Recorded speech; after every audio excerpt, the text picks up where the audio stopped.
Kemudian setelah itu Allah sebutkan nasihat Luqman kepada putranya.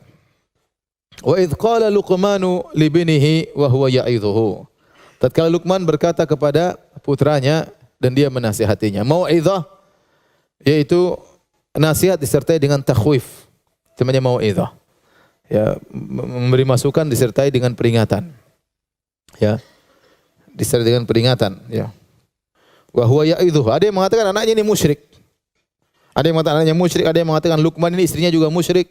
Ya. Tapi Luqman kemudian mendakwahi mereka, akhirnya mereka masuk Islam.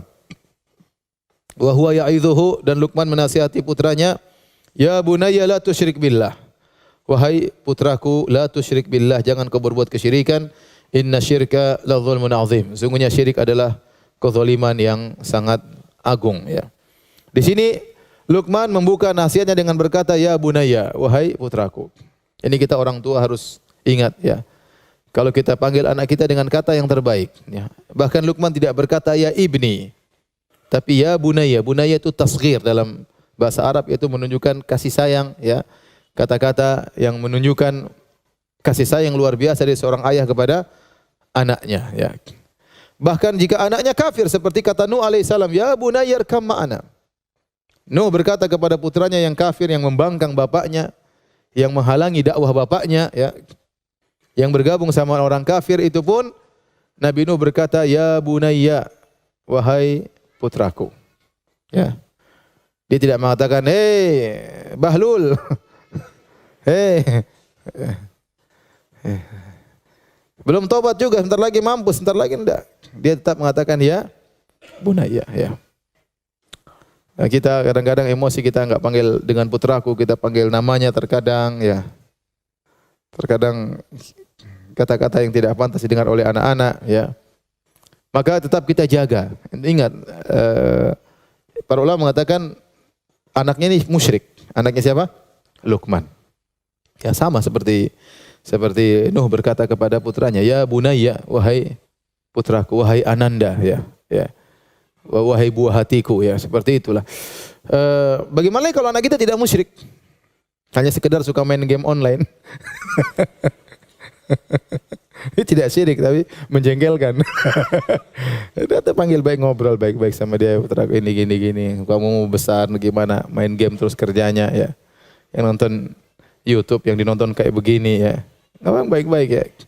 Tapi intinya anak-anak harus sadar bahwasanya kita nasihat itu karena sayang. Kita khawatir tentang masa depannya, ya. Bukan untuk kita sudah jadi orang, ya. Anak-anak belum tahu bagaimana mereka di kemudian hari. Baik, kita ingatkan bahwasanya kita nasihat ini demi engkau di masa depan, ya. Bahwasanya kita sayang sama dia. Maka gunakan kata-kata yang menunjukkan kita sayang kepadanya. Ya bunayya, wahai putraku, ya. Ya. Ibu juga demikian, ibu-ibu, ya. Nasihat sama anak pelan-pelan.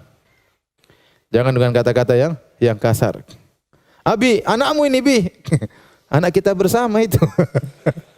Lahir dari perutmu, wahai istriku. Itu hasil kerja sama kita berdua. Kadang seorang suami marah bilang, ini anakmu tuh ambil. Ibu bilang, anakmu, ya. Gimana? Kita bareng-bareng, ya. Jadi tunjukkan bahwasanya anak itu kan penting gimana? Kalau kita marah sama dia harus tahu dia salah.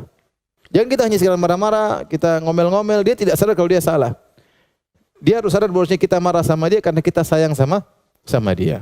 Misalnya dia main HP, kita panggil, nah ini kan enggak bagus. Nah, ngomel bagus. Orang yang main game itu jadi orang main game online tiap hari, kemudian jadi orang berhasil, jadi menteri, ya. Jadi yang lain, ya tentu tidak, ya. Kalau dia tahu dari ini tidak baik, ya sudah. Baru kita ambil meskipun dia marah, yang jelas dia tahu bahwasanya kita melarang keburukan darinya, misalnya. Wa huwa ya'idhuhu, dan Luqman terus menasihati anaknya sampai dia pun masuk Islam. Ya bunayya la tusyrik billah, wahai putraku jangan kau berbuat syirik kepada Allah. Ini nasihat yang paling utama. Ya, menanamkan tauhid kepada anak-anak kita. Ya.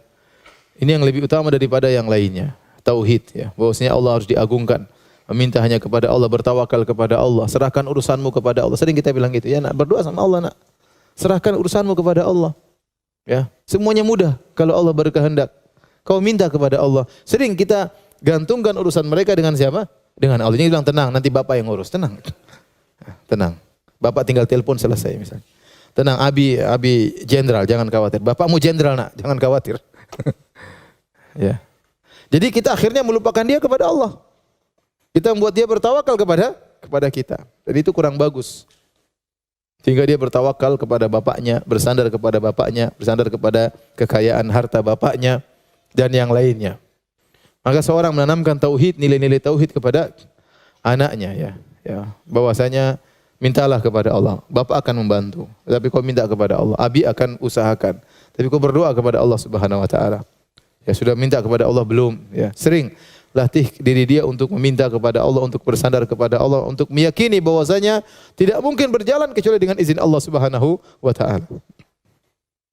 Ingatkan dia tentang ketergantungan kepada selain Allah. Orang-orang ketergantungan kepada mayat-mayat, kepada wali-wali, ya. Kepada benda-benda mati, ya. Pada para nabi, ini semua kesyirikan.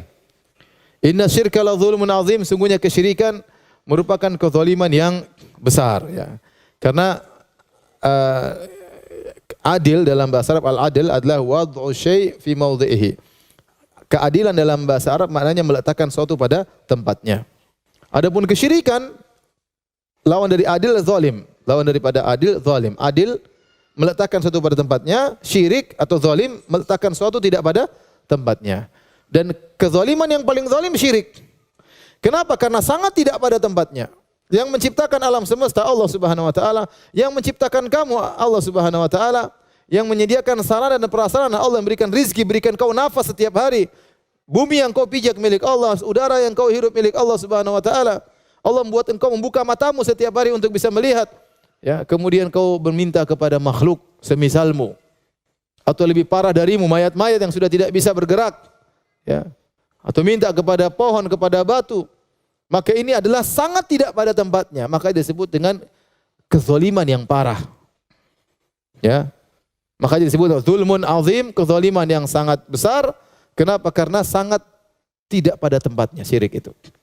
Ya. Dan tauhid adalah a'dalul adl, keadilan yang paling adil. Meletakkan satu pada tempatnya. Nah, karena Tuhan Allah yang menciptakan kita, yang memudahkan segalanya, harusnya yang kita ibadi hanyalah Allah Subhanahu wa taala.